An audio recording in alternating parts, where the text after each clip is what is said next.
चलो ध्यान से सुनो। अब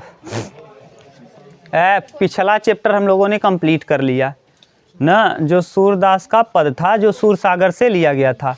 उनकी रचनाएं सूरसागर, साहित्य लहरी ना, साहित्य लहरी और सूर सरावली, ये 3 थी, जिसमें से सूरसागर से पद लिया गया था।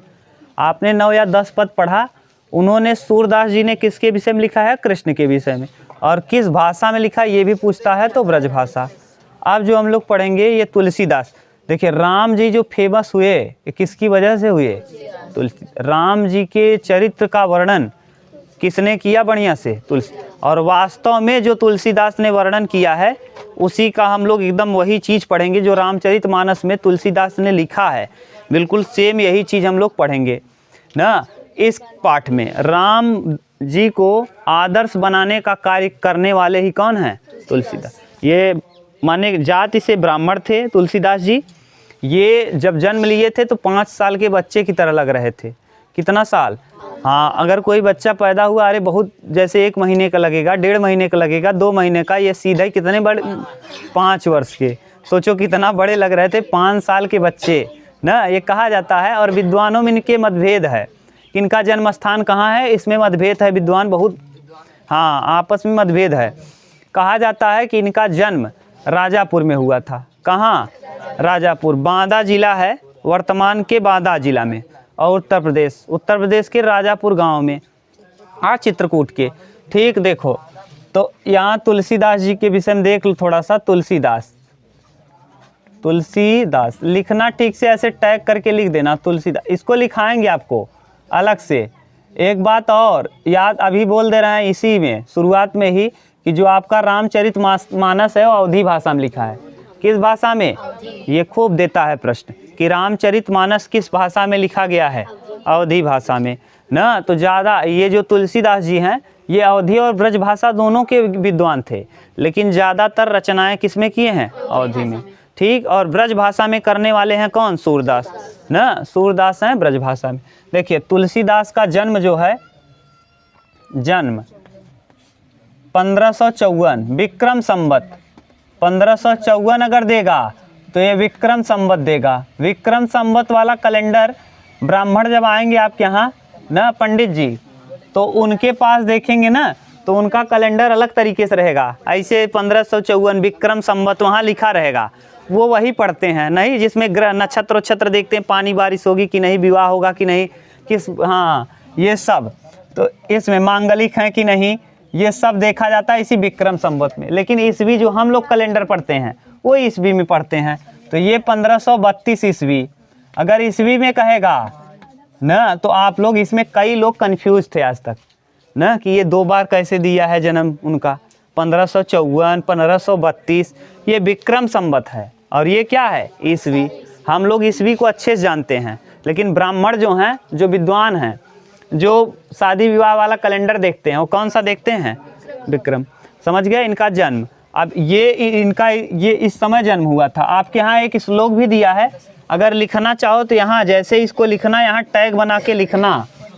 15 देखो दिया है 1554 बी से कालंदी के तीर ना, 1554 से कालंदी के सीर, श्रावण शुक्ल सप्तमी, तुलसी धर्यो शरीर। तुलसी धर्यो शरीर 1554 बी से कालंदी के तीर ना, और श्रावण शुक्ल सप्तमी, तुलसी धर्यो शरीर। ये यहाँ लिख देना, ये वही मतलब है। 1554 को तुलसीदास ने शरीर को धारण किया यानी जन्म लिया। और सप्तमी शुक्ल माने सप्तमी था, और शुक्ल का महीना, शुक्ल पक्ष चल रहा था और सप्तमी था ना, और श्रावण का महीना था, शुक्ल पक्ष था, सप्तमी था ना। शुक्ल पक्ष के सप्तमी में इनका जन्म हुआ। इनके पिता का नाम, इनका जन्म स्थान अगर बात करें तो स्थान है चित्रकूट, राजापुर गांव है, राजापुर गांव चित्रकूट। कहाँ? चित्रकूट। और वर्तमान में बांदा है। चित्रकूट और वर्तमान में कहाँ? बांदा। वर्तमान में बांदा जिला और उत्तर प्रदेश। बांदा जानते ही हैं, बांदा जिला उत्तर प्रदेश में ही मौजूद है। हाँ, उत्तर प्रदेश। ठीक, हाँ। ये इनके पिता का नाम आत्माराम दुबे, आत्माराम दुबे, राम दुबे, ठीक, आत्माराम दुबे। माता का नाम हुलसीबाई, माता का नाम हुलसीबाई, हुलसी, हाँ बचपन का नाम राम बोला था, हुलसीबाई, ठीक। बचपन का इनका नाम राम बोला क्योंकि सबसे पहले इन्होंने क्या बोला था, राम, बचपन का नाम इनका राम बोला। ये विद्वान है, बढ़ा चढ़ा के अपना बनाते हैं, राम बोला ना, कुछ पता नहीं बोले थे कि नहीं, लेकिन लोग कहते हैं कि राम बोला है ना। और इनका जन्म जब हुआ था तो 5 वर्ष के बच्चे लग रहे थे, कुछ पता नहीं 5 वर्ष के पैदा कैसे हुए, 5 वर्ष के लग रहे थे, तो समझ गए, ये सब कहावतें हैं। हाँ, अरे उसका मत कहो, जाने दो, वो सब कवि हैं, कवि अपनी कल्पना करते हैं, ठीक। ये हो गया, राम बोला, बचपन का नाम, इनके गुरु का नाम, इनके गुरु का नाम देखो देता है नरहरि दास, गुरु, हाँ नरहरि दास, नरहरि दास। और ये दोहा लिखे हैं, चौपाई लिखे हैं, छप्पा लिखे हैं, सोरठा लिखे हैं, ये सभी में सवैया लिखे हैं। ये सब पढ़ाएंगे जब ग्रामर आपको पढ़ाएंगे तब ना। चौपाई क्या है, दोहा क्या है, अर्धमात्रिक सम ना, सममात्रिक छंद, अर्ध सममात्रिक छंद। तो दोहा जो है अर्ध सममात्रिक छंद है, आधे में अलग मात्रा, आधे में अलग। दोहा और सोरठा दोनों अर्ध सममात्रिक छंद है। ये सब हम लोग पढ़ेंगे आगे, धीरे धीरे करके टाइम आएगा तब, अपना टाइम आएगा ना, हाँ आएगा तब हम लोग देखेंगे वहाँ। अगला देखो, इनका मृत्यु देख लो, मृत्यु 1680 विक्रम संवत, 80 विक्रम संवत, लेकिन विक्रम संवत में लिखोगे तब, हाँ पंडित जी कैलेंडर से लिखोगे तब। और अगर अपने कैलेंडर से हम लोग जो जानते हैं 1623 है, हम लोगों का कैलेंडर जो है 1623 ईस्वी, ठीक, ईस्वी में तो 1623। इसमें भी यहाँ भी लिखने के बाद आप टैग चिपकाना, टैग दिया है ना। टैग क्या है कि संवत 1680, 80 गंग के तीर, श्रावण कृष्ण तीज शनि, तुलसी तजो शरीर, ठीक, ये वाला लिख देना। याद कर सको तो याद कर लेना। देखो हम जो कह रहे हैं उसको ध्यान सुनो। इनका जन्म अगर पूछेगा तो 1554 विक्रम संवत या फिर 1532, अगर पंडित जी कैलेंडर से बताओगे तो 1554। और अगर हम लोगों को जो हम लोग जानते हैं जैसे 2023 ईस्वी में है तो 2023 यानी 1532। स्थान इनका ये पैदा कहाँ हुए थे, राजापुर गांव चित्रकूट में है और वर्तमान के बांदा जिला में उत्तर प्रदेश में ये मौजूद है। इनके पिता का नाम आत्माराम दुबे, इनकी माँ का नाम हुलसीबाई, इनके बचपन का नाम राम बोला, के गुरु का नाम नरहरि। मृत्यु 1680 विक्रम संवत या 1623, यही 2-3 चीज़ और लिख लो। इनका जो भाषा है अवधी है, भाषा अवधी, भाषा अवधी, अवधी और ब्रज, लेकिन अवधी ज़्यादा जानते थे, अवधी और व ब्रज, तो ज़्यादा किस भाषा में, अवधी। रामचरितमानस इन्होंने किस में लिखा, राम को ज़्यादा फेमस करने वाले कौन हैं, यही हैं ना, राम को फेमस करने वाले यही हैं, समझ गए। भाषा इनका क्या है, ब्रज। इनकी कुछ प्रमुख रचनाएं हैं, रचनाएं इनकी, रचनाएं, तो रचनाएं इसी के नीचे लिख दे रहे हैं। पहली ही रचना रामचरितमानस, रामचरितमानस, पार्वती मंगल मानस, पार्वती मंगल, पार्वती मंगल, जानकी मंगल न मंगल, गीतावली, दोहावली, जानकी मंगल भी लिख लेना, गीतावली है, गीतावली, दोहावली, विनय पत्रिका, गीतावली, दोहावली न, विनय पत्रिका, विनय पत्रिका, ये भी विनय पत्रिका भी पूछता है किस भाषा में न, अवधी भाषा में। किस भाषा में, तो विनय पत्रिका। तो रचनाएं इनकी याद है। अब अगर हम पूछें आपसे तो बता लोगे। इनका जन्म कब हुआ, 1554, 1554 विक्रम संवत या 1532 ईस्वी में इनका जन्म हुआ। इनका जन्म स्थान राजापुर, राजापुर चित्रकूट उत्तर प्रदेश बांदा जिला। ठीक, पिता का नाम आत्माराम दुबे, माता का नाम हुलसी बाई, हुलसी बाई न। इनके बचपन का नाम राम बोला न, इनके बचपन का नाम राम बोला। इनकी रचना, इनका भाषा अवधी और ब्रज, इनकी भाषा क्या थी, अवधी और ब्रज न। इनकी रचनाएं विनय पत्रिका, गीतावली, दोहावली, रामलला नहछू, रामलला नहछू न, पार्वती परिणय न, जानकी मंगल, ये सब इनकी प्रमुख रचनाएं हैं। कई हैं, अभी रामलला नहछू भी दिया होगा, देखो रामलला नहछू। तो राम का नाम ज़्यादातर लेने वाले यही हैं और उनको फेमस करने वाले, आदर्शवादी बनाने वाले तुलसीदास जी हैं। ठीक, ये था पूरा इनका। अब हम लोग देखते हैं इस कहानी का पहला श्लोक न। अब श्लोक पढ़ने से पहले हम लोग ये समझ लेते हैं कि देखिए ये जो आप पढ़ोगे इसमें एकदम डायरेक्ट तुलसीदास जी द्वारा रचित, तुलसीदास जी के द्वारा जो रचित रचनाएं हैं वहीं से लिया गया है। ये आपका पाठ धनुष भंग, धनुष भंग है क्या कि जो राम जी जब धनुष को भंग करने जाएंगे। अब थोड़ा सा इसका प्रसंग जान लो। ये धनुष है लड़के, बाद में खींचना यार, अभी बात इधर उधर मत किया करो डिस्टर्ब, इसको बाद में फिर लिखेंगे, आपको याद कराएंगे ना। अभी शॉर्ट में लिख दिए, थोड़ा बहुत जानते रहो। जैसे भाषा पूछ ले, इनकी क्या है भाषा, इनके गुरु का नाम क्या है, ये थोड़ा बहुत जानते रहो आप। जैसे अभी मान लो न पढ़ा सकें तो आप अच्छे से लिख तो लो। देखो कुछ चीज़ें आप जान लो कि ये प्रसंग क्या है धनुष भंग का। धनुष भंग का प्रसंग ये है कि जब भगवान शंकर जा रहे थे क्या, हाँ माने प्रस्थान किए, तो अपने धनुष को जनक जी, जनक जानते हो ना, सीता के पिता, हाँ सीता के जो पिताजी थे न, सीता जी के पिताजी जिनका जन्म नेपाल स्थान है न। ये जो जनक जानते हो जनकपुर, ये कहाँ है, नेपाल में है। यहीं पर इनका सीता जी का जन्म हुआ था और भगवान शंकर अपना धनुष इनके ही पूर्वजों को देकर चले गए। और तब से जब इनके पूर्वज को दे के चले गए न, तो तभी से ये धनुष की पूजा किया जा रहा था। और धनुष की पूजा करने के लिए जब जब पूजा होता था धनुष का, तब क्या करते थे कि उसका साफ सफाई किया जाता था और उसको ले आने के लिए 1600 चक्कों की गाड़ी होती थी, या 16 चक्कों की गाड़ी। अब वहाँ आएगा तो देखेंगे हम लोग। उस पे लाद करके करीब 500 आदमी उसको लादते थे और लाद करके फिर उतारते थे। तब उसका क्या होता था, पूजा न, उस धनुष का। सोचो इतना भारी धनुष था, उसको सीता जी क्या करती थी, ऐसे उठाकर तुरंत उसको साफ सुफ करके रख देती थी। तो जनक जी देखे कि मेरी पुत्री इतना बलवान है, तो इसके लिए इतना बलवान क्या चाहिए, वर भी चाहिए। तो यही है इस कहानी में। आगे हम लोग इस कहानी को पढ़ेंगे तो पूरा कहानी पता चलेगा, क्या कहानी कैसे है। ठीक, तो यहाँ पता चलेगा राम जी आदर्शवादी। अब देखो इनका क्या है कि विश्वामित्र के यहाँ राम और लक्ष्मण रहते हैं।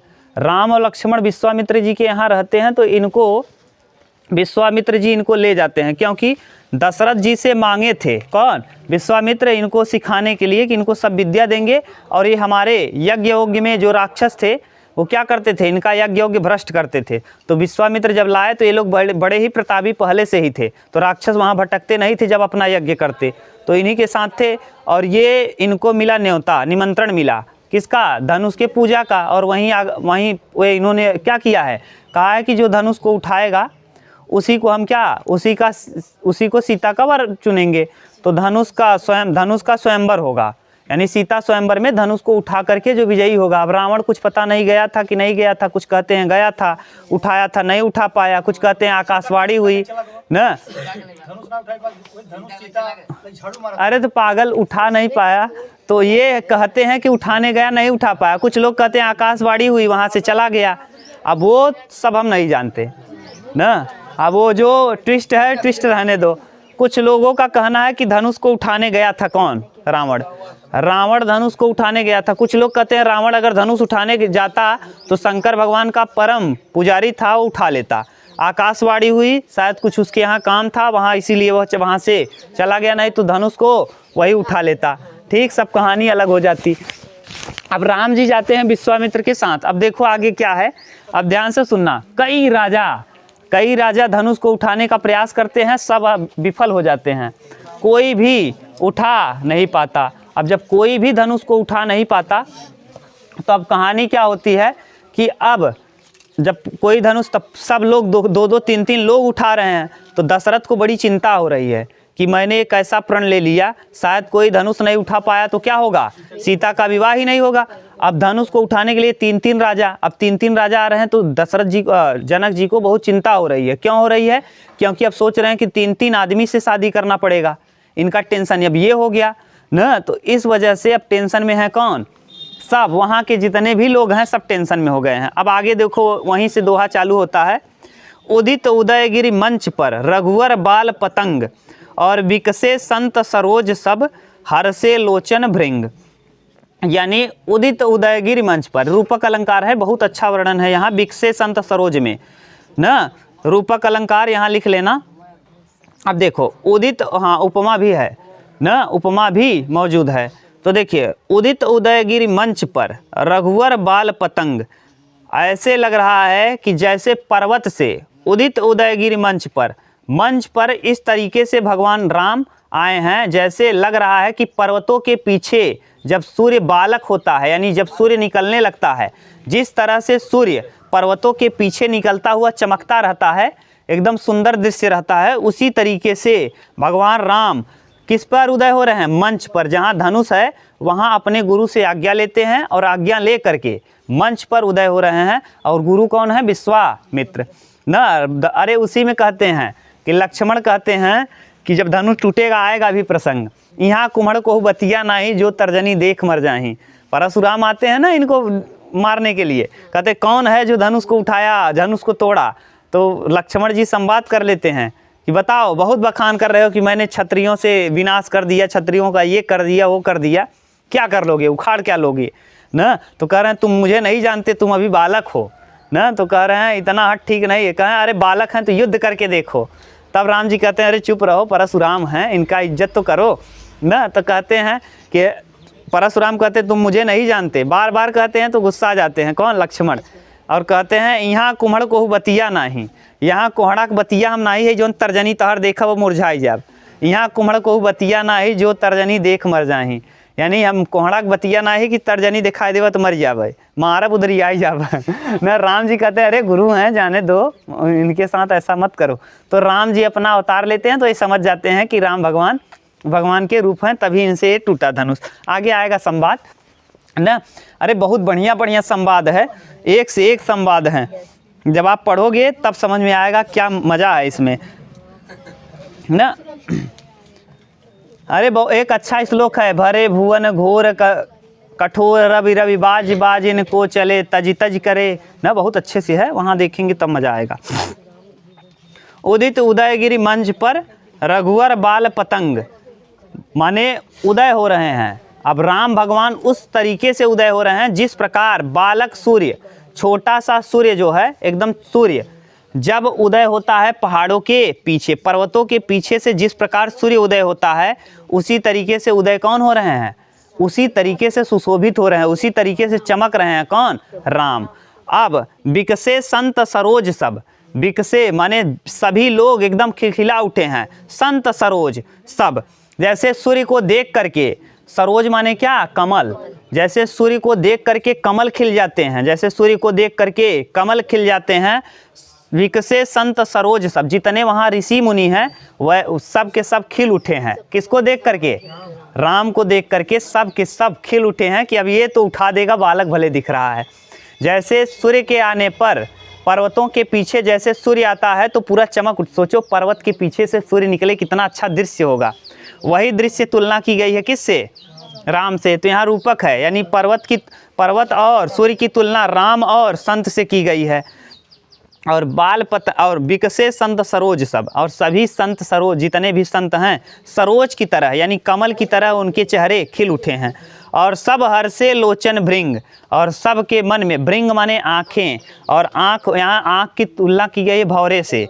जैसे भौरा कमल के फूल खिलने पर क्या होता है, इस कमल के फूल से उस कमल के फूल पे ना मड़राने लगता है। उसी तरीके से सभी संत के आंखें इधर उधर किसके पास हो गई हैं? राम जी के पास। ये है वर्णन यहाँ ठीक, समझ गए। रूपक अलंकार है। यहाँ क्या कह रहे हैं कि जिस प्रकार उदय होता सूर्य पर्वतों के पीछे से सुशोभित होता है, उसी प्रकार भगवान राम जब मंच पर आते हैं तो इतना सुंदर लग रहे हैं, बहुत ही माने बेहतरीन दृश्य है, देखने लायक दृश्य है। और वहाँ जिस तरीके से सूर्य के आने पर, सूर्य के उदय होते ही कमल के फूल खिलने लगते हैं, बिल्कुल वैसे ही जो वहाँ के संत हैं, ऋषि मुनि हैं, राम को देख करके खिल उठे हैं, राम को देख करके प्रसन्न हो उठे हैं। और उनके आँखें जैसे भंवरे एक फूल से दूसरे फूल पर क्रीड़ा करते हैं, खेलते हैं, उसी तरीके से उनकी ऋषि मुनियों की आंखें आपस में क्या कर रही हैं, क्रीड़ा कर रही हैं, खेल रही हैं, राम को देख रही हैं, उनके माने शरीर को देख देख करके प्रसन्न हो रहे हैं। ठीक, जिस तरीके से आप कमल के फूल को देखते हो और अच्छा फूला है, क्या मस्त लग रहा है, वैसे ही राम के शरीर को देख करके न आंखें खिल उठी हैं, किसकी, ऋषि मुनियों की। आगे हम लोग पढ़ेंगे, लंबा हो जाएगा, इंग्लिश भी पढ़ना है, कल इसका आगे श्लोक पढ़ेंगे, बहुत है, बहुत मज़ेदार है, एक एक श्लोक हम लोग रोज पढ़ेंगे। ठीक।